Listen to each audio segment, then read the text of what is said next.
Penjaga kubur itu sebenarnya tugasnya tidak banyak. Yang inti dari tugas itu adalah mengaji. Mengaji Al-Quran sampai hatam. Juz 1 sampai juz 30. Kalau angker tuh jelas sudah kan. Jangankan di kubur, kita di rumah aja gelap kan. Pasti angker lah. Apalagi di situ jauh dari pemukiman kan. Saya yang paling penasaran ini, ada nggak sih Pak Zainal ini mengalami hal mistis nih di kuburan? Gak pernah mengalami Bang, tapi kalau untuk teman pernah mengalami. Kayak gimana tuh? Teman itu biasa dijewer di kuping, itu bisa.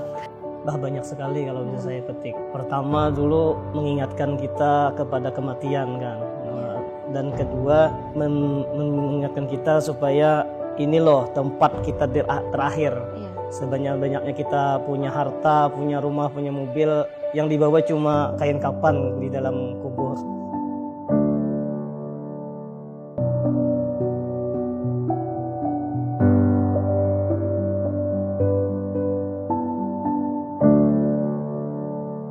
Assalamualaikum warahmatullahi wabarakatuh. Apa kabar pemirsa setia TV Tabalong? Senang sekali dapat berjumpa dengan Anda. Bersama saya Reski Aryani akan memandu pemirsa selama 1 jam ke depan dalam program Berbagi Kisah. Pemirsa, episode kali ini kita akan mengangkat tema kisah menarik seorang penjaga kubur. Di studio kali ini telah hadir narasumber kita, yaitu Bapak Zainal Arifin. Beliau merupakan seorang penjaga kubur yang ada di Tabalong. Baik, apa kabar Bapak Zainal? Alhamdulillah. Alhamdulillah. Baik, langsung saja saya ingin berbincang-bincang dengan Pak Zainal. Oke, Pak Zainal, sebenarnya sudah berapa lama Bapak menjalani profesi sebagai penjaga kubur? Kalau lama sekitar tahun 2007. Karena masuk pondok kemarin itu 2004, 2 tahun di pondok baru diajak untuk menjaga kubur.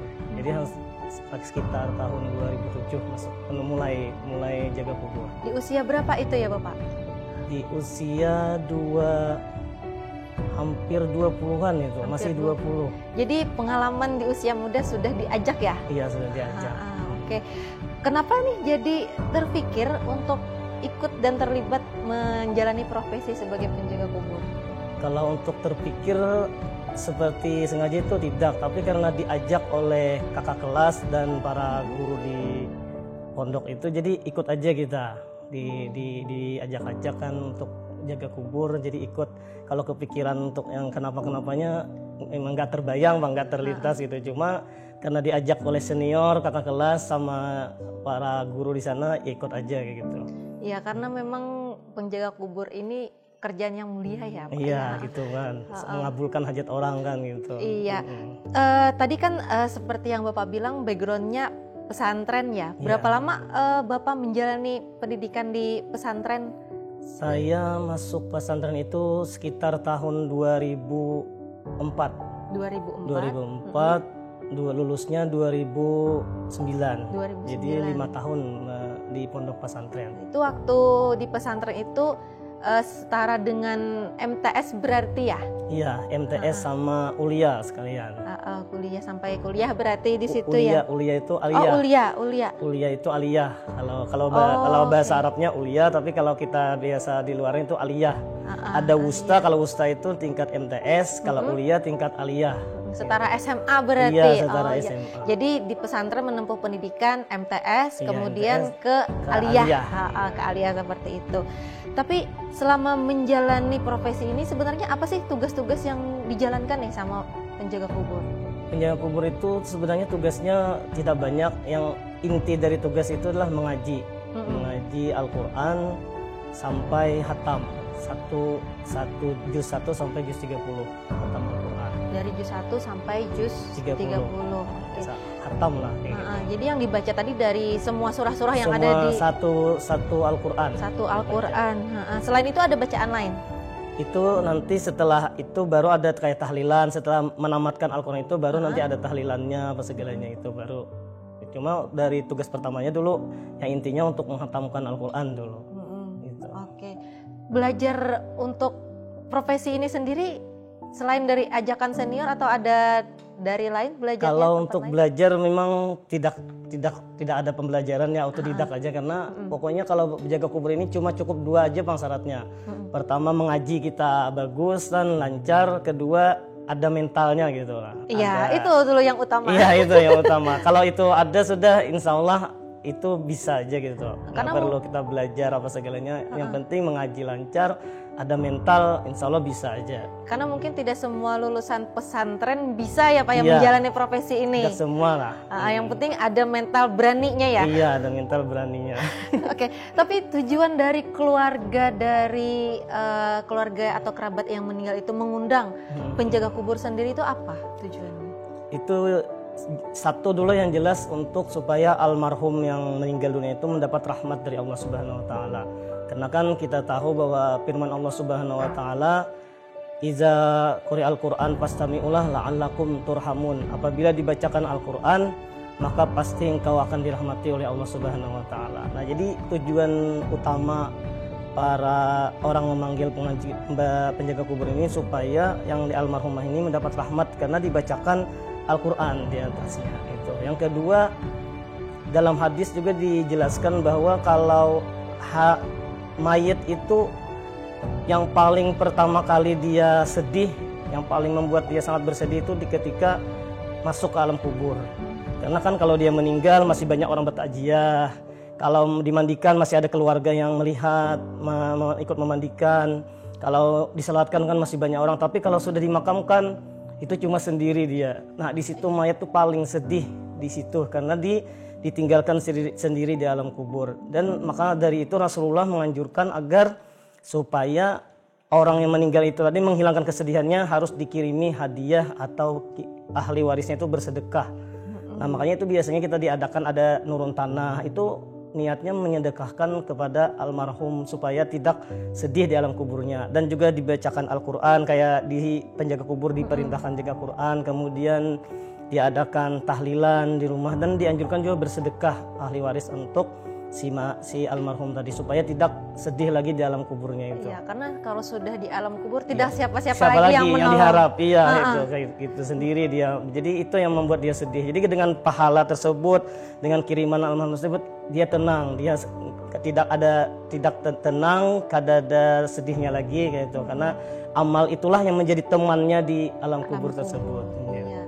Wah, ternyata pelik juga ya sebagai penjaga kubur ini ada filosofi di belakang. Iya, harus ada itu pendasarnya. Kita kan apalagi sekarang zaman sekarang ya macam-macam lah, ada yang itu. Jadi kita harus ada dalil untuk melaksanakan itu. Jadi kita kalau ada argumen-argumen lain kita siap untuk yang menentang melawannya gitu. Iya, baik. Tapi Bapak Jainal ini selain penjaga kubur ada pekerjaan utama? Ya, selain jaga kubur, ulun di Tanjung ini guru TPA juga. Sekaligus juga jadi marbot atau jadi imam di musala, salah satu musala di daerah Tanjung ini.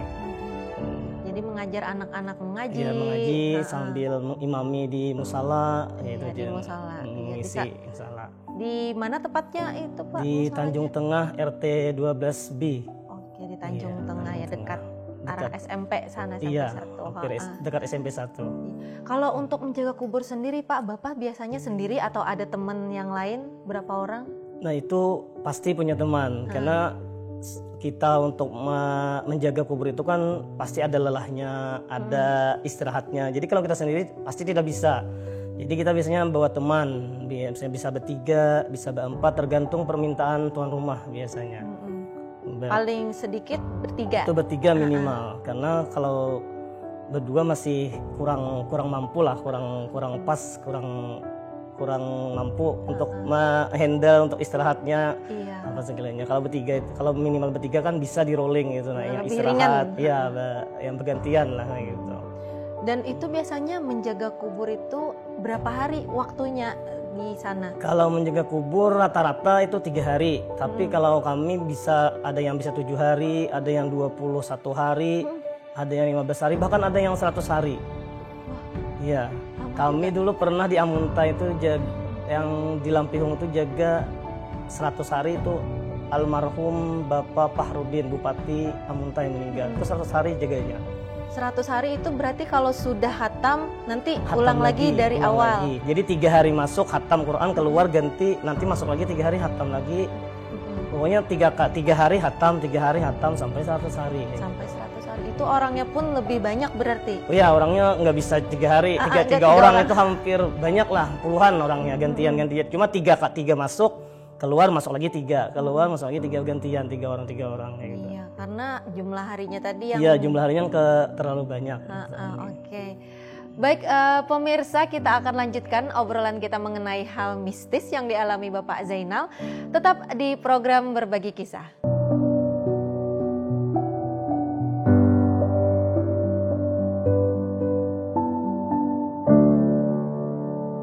Terima kasih pemirsa, Anda masih setia dalam program Berbagi Kisah. Menyambung obrolan di segmen sebelumnya, Pak Zainal. Iya. Ya, baik.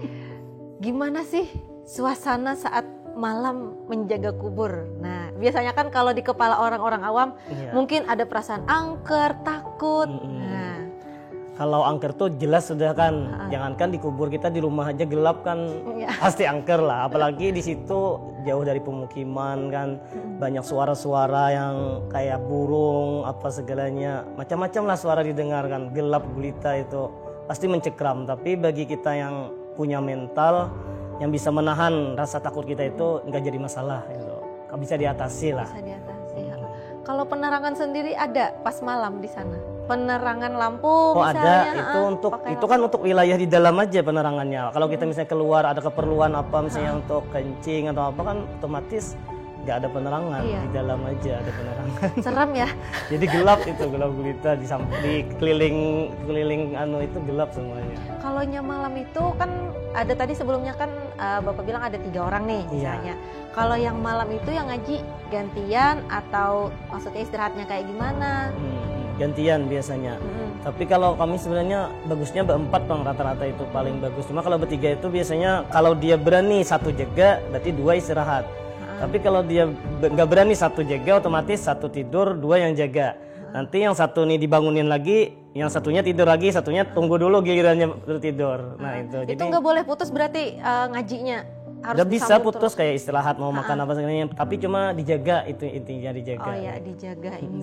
Kalau mengajinya bisa putus kayak waktu istirahat, waktu makan apa segalanya itu putus ngajinya, nggak ngajit terus cuma dijaga aja kayak gitu. Sama kalau mau ke toilet tadi ya gantian. Iya, gantian. Tapi saya yang paling penasaran ini, ada nggak sih Pak Zainal ini mengalami hal mistis nih di kuburan? Kalau saya pribadi selama menjaga tidak pernah terjadi Bang yang mistis-mistis, paling yang suara-suara aja kan kayak gitu, yang suara-suara yang agak angker lah didengarkan kayak gitu. Tapi kalau kejadian-kejadian mistis nggak pernah mengalami Bang. Tapi kalau untuk teman pernah mengalami. Kayak gimana tuh? Teman itu biasa dijewer di kuping itu bisa. Karena saya yang ikut merinding ya di sini. Iya, biasanya bukan dari yang meninggal ini, dari komplek. Biasanya komplek pemakaman itu pasti ada lah. Dasar kita tuh jin lah dalam itu, ada jin yang baik, ada jin yang tidak kan. Ada yang usil, dia bisa ganggu kayak gitu. Bisa jewer-jewer kuping, padahal teman tiduran semua gitu kan. Timbul telinga merah sakit kan karena jewer kayak gitu. Iya. Ada yang minta temani berarti Pak ya kalau malam-malam. Malam lah yang paling ditakutkan. Makanya biasanya Pak kalau dia takut sendiri ya 2 jaga. Jadi kalau 2 itu kalau diganggu kan bisa bilang temannya nih saya diganggu kan. Jadi nggak kurang tahu. Tapi kalau sendiri itu, nah itu yang bisa kan ada gangguan dari makhluk sebelah kayak gitu. Kalau pernah makan sendiri pernah lihat nggak Pak? Ada mungkin yang putih-putih lewat di depan? Alhamdulillah kalau saya nggak pernah lihat, lawan memang saya nggak pengen lihat. Jadi setiap kali saya memasuki wilayah angker itu saya sudah orang Kalimantan bilang betabi lah, artinya saya kesini buan pian jangan mengganggu, aku kada mengganggu, dan jangan betampai. Bila betampai ulun kaderilah dunia akhirat. Jadi alhamdulillah kada susah melihat yang macam-macam, dan ulun kada pengen melihat juga kayak gitu. Jadi, sudah dibentengi berarti iya, di dalam sudah hati. diwanti-wanti lah, artinya jangan betampai kayak gitu kepada ulun. Dan ini memang terbukti di setiap wilayah angker yang ulun datangi, kalau kawan tuh mendatangi pasti dah melihat. Tapi setiap ulun datang situ kada pernah melihat atau kada pernah kejadian yang aneh-aneh. Itu karena ulun sudah bentengi duluan sudah Karena ulun. mungkin temannya Pak Zainal ada rasa takut duluan. Iya, itu sebenarnya rasa takut itulah yang membuat kita parno duluan. Kayak melihat apa itu karung bungkus semangka dikira pocong. Padahal itu cuma karung bungkus semangka, cuma karena kita sudah takut duluan, pikiran sudah macam-macam. Bila putih pocong apa segalanya. Itu karena pikiran kita sudah takut duluan. Nah, itulah tersugesti. Iya, tergeswis. Apa itu namanya? Tersugesti. Ya seperti itulah. Itu tadi kan hal-hal mistis dari ibaratnya itu dari luar kubur. Kalau dari dalam kubur sendiri pernah nggak Bapak mendengar sesuatu atau sesuatu yang bergerak mungkin dari dalam kubur? Kalau dari ulun pribadi sendiri, kalau dari suara nggak pernah Bang kalau dalam-dalam. Tapi kalau aroma itu bisa. Kalau menunjukkan misalnya almarhum ini memang bagus, misalnya keluar bau-bau wangian kayak gitu, kita di dalam kubur tuh hawanya enak. Beda Bang kalau memang orang ini di kita ya tanda kutip kurang bagus lah ibaratnya kan. Itu hawanya pun nggak enak lah di dalam itu. Walaupun kita sebenarnya mengaji apa saja bacaan, tapi hawa atau suasana negatif itu kuat daripada positifnya gitu. Jadi berpengaruh ke tubuh kita biasanya. Tapi kalau yang misalkan sudah merasakan suasana yang kayak gitu tetap dilanjutkan. Tetap nggak itu biasa aja. Yang penting jangan timbul aja lah. Kalau masalah yang perasaan aja masih bisa kita lawan selama kada ada penampakan atau apa, itu masih kita bisa handle lah, masih kita teruskan aja terus. Iya. Kalau pengalaman yang paling berkesan nih pas menjadi penjaga kubur tuh apa Pak Zainal? Kalau yang berkesannya itu sebenarnya dari pihak keluarga Bang. Kami biasanya kalau pihak keluarga itu orangnya welcome, orangnya bagus, mengerti dengan kami, fasilitas kami yang gimana untuk menjaga kubur supaya kami enak di situ. Nah, itu yang membuat kami berkesan biasanya. Biasanya orang yang peduli dengan kami itu memang orang yang sayang dengan yang ditinggalkannya. Jadi apapun yang kami inginkan, fasilitas untuk menjaga kubur ini dikabulkan lah kayak gitu. Kayak makan semua dijamin oleh pihak keluarga berarti. Keluarga. Ini ada juga keluarga sepalih ada yang tidak tahu menahu atau dijagakan aja sudah selesai gitu kan. Itu yang kurang lah dari kami. Kalau yang berkesannya keluarga itu memang terbuka, welcome sekali sama kami dan memperhatikan lah kepada kami. Karena itu yang sangat berkesan. 3 hari 3 malam berarti. 3 hari 3 malam di situ aja kan. Iya.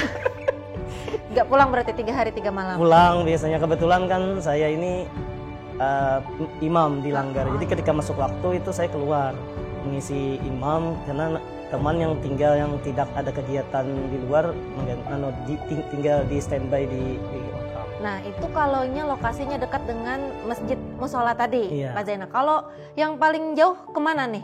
Kalau di daerah Tanjung ini paling jauh sekitar Tanjung Selatan, di BLK. Habis itu di Harung itu pernah. Iya. Harung itu kuburan apa yang banyak yang di belakang Polres ya. Kemudian ada di Plambon pernah juga. Di komplek Plambon, di Plambon berapa itu lupa Bang saya. Pokoknya daerah Plambon pernah juga. Jadi sekitar Tanjung Selatan lah paling yang jauh. Kalau di luar Tabalong sendiri adakah Pak? Kalau di luar Tabalong saya nggak bisa lagi, tapi ketika saya bertempat di suatu tempat itu saya pasti jaga kubur. Kayak saya dulu sebelum di Tanjung ini kan di Tamiang itu jaga juga. Di Tamiang itu daerah Kalteng, Kalimantan Tengah, Tamiang Layang. Jadi sudah tidak terhitung lagi berapa banyak sudah kubur-kubur yang saya jaga. Pokoknya di mana saya tinggal, yang pertama kan di Amuntai itu jaga juga. Habis itu saya pulang kampung setelah pondok jaga juga di kampung. Habis sekitar setengah tahun di kampung bertugas ke Tamiang, jaga juga di sana. Dan sampai ke Tanjung ini jaga lagi kayak gitu. Jadi sudah kebiasaan sudah menjaga kubur ini. Iya, baik. Kemudian pernah tidak Pak Zainal ini menjaga kubur orang alim atau wali nih kalau bahasa kita di sini? Kalau alim itu bisa, tapi kalau wali kan kita nggak tahu karena yang mengetahui wali itu hanyalah wali gitu. Iya. Ini kalau orang alim itu pernah seperti kayak guru-guru kita kan jelas kalau guru kita meninggal pasti kami tunggu biasanya. Dan kalau di Tanjung ini kalau pernah yang jaga itu arwah Pak Sripani itu ayah dari Ustadz Fahmi LC. Nah itu kami yang jaga almarhum ayah beliau. di Tanjung ini, di kuburan Tanjung Muslimin. Nah itu. Kalonya mungkin ya ada sedikit perbedaan ya orang Iya, yang itu yang kebiasaannya yang nampak itu hawa dari kami, dari wilayah di kami jaga itu ada yang negatif positifnya tuh. Kalau orang yang alim ini lebih banyak positifnya. Jadi enak, adem untuk kayak mengaji ini mudah apa segalanya. Tapi kalau yang biasa bahkan yang kurang bagus tuh hawa negatifnya yang banyak gitu. Bisa ada gangguan, ada yang badan kurang enak jadinya kan kayak gitu, ada bisa yang biasanya jadi membedakan. Amal ibadah kita di dunia ini mempengaruhi ya Iya, Pak ya. mempengaruhi. Nanti Tapi kita di mudah-mudahan alam dengan kubur. kami bacakan Al-Quran ya mendapat rahmat, menjadi penolong lah bagi dia di alam kuburnya Iya, kan. Iya. amin. Baik pemirsa, di segmen terakhir kita akan lanjutkan obrolan kita mengenai tarif penjaga kubur. Tunggu jawabannya setelah iklan yang mau lewat berikut ini.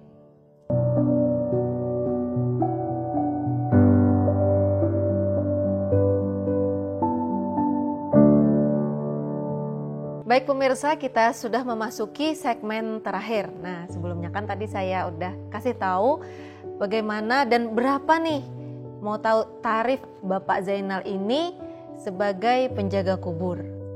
Kalau dari kami penjaga kubur sebenarnya tidak pernah memasang tarif sama sekali. Itu pertama dulu. Tapi biasanya tuan rumah itu selalu menanya berapa biasanya mau dikasih. Kami tetap nggak ngasih tarif, cuma kami cuma ngasih tahu yang berapa biasanya dikasih orang kayak gitu.